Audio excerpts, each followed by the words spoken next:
Hello.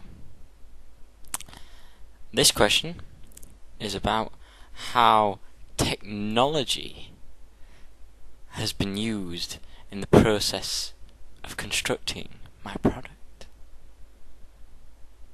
How to post images to my blog.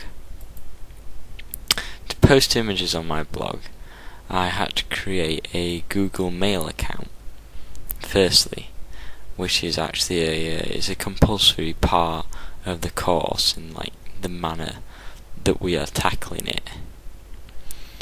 So firstly, you have to open up your Google Mail account via Google, and obviously this can take a little bit of time to load up, a lot of time to load up. It's moments like this that really highlight how crappy your internet connection can be. So yeah, we get onto the Google Mail account finally, and it's very simple to use. It's very easy to use as a program. You have to click on Compose Mail to begin writing your message, which should only take a few minutes at maximum, really. So then you have to click on To with posts. In this case, I've got it already down as post as posterous, and then you have to write the subject of what you write, of what you're going to send. In this case, I'm just putting dummy picture. Then you've got to attach a file, which in this case we'll just use a picture as the example. It can take a little bit of time to load up. Then normally you'd put some text in the actual box itself, and the image, once it's uploaded, can either come up as part of Scribd or as a JPEG. It's a very simple and effective process, and it works pretty fast. Send, and within a couple of minutes that should be on my blog. Windows Movie Maker. The program that was perhaps most useful throughout the project was Windows Movie Maker, which allowed me to edit and pimp up my videos, basically using special effects to make it better. I would record a video via a webcam and then use Windows Movie Maker to edit it. Music, post-editing techniques, and special effects can all be utilized.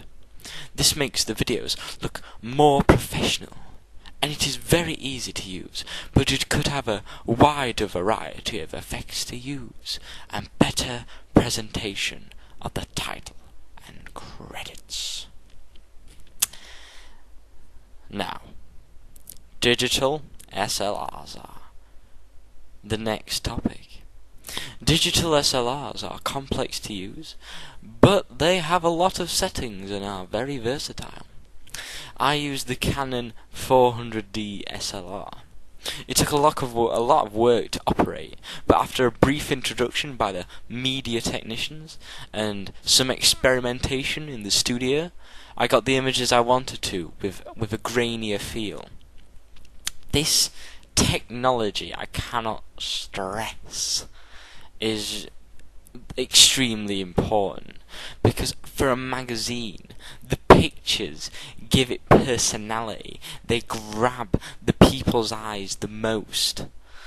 The way that you use the models is especially important because it reflects the subculture you are aiming it towards, whether it be chav, whether it be goth, emo, it doesn't matter. But either through ideal self or ideal partner, you are aiming it using your models. Basically, the way you utilize the camera and therefore the models is an important process, because it has to accurately represent your audience in a way that is pleasing to them. Another little program that I would like to mention is Cam Studio. It's a simple little program which records you working on your computer as you use your programs, as shown earlier on in how to upload images to my blog. And we've used it throughout our coursework. For instance, we used one for Quark Express, in which we had to show our creation of a simple contents page, including, using the text boxes, inserting pictures, as well as, using Jabber plus more. It's good, but any mistakes look silly and are hard to get rid of in Windows Movie Maker. The final bit of technology that I think has influenced my magazine has been the obvious use of Scanner in my blogs. They're easy to operate. They quickly upload, any draft drawings that you've got waiting to be turned into awesomeness onto the computer. I used them to upload my flat plans, which I drew into the computer. Which I drew, and I scanned it into the computer, so I had something to plan my works design around. However, if it's not done right, it can slice bits of images off, and that looks a bit weird.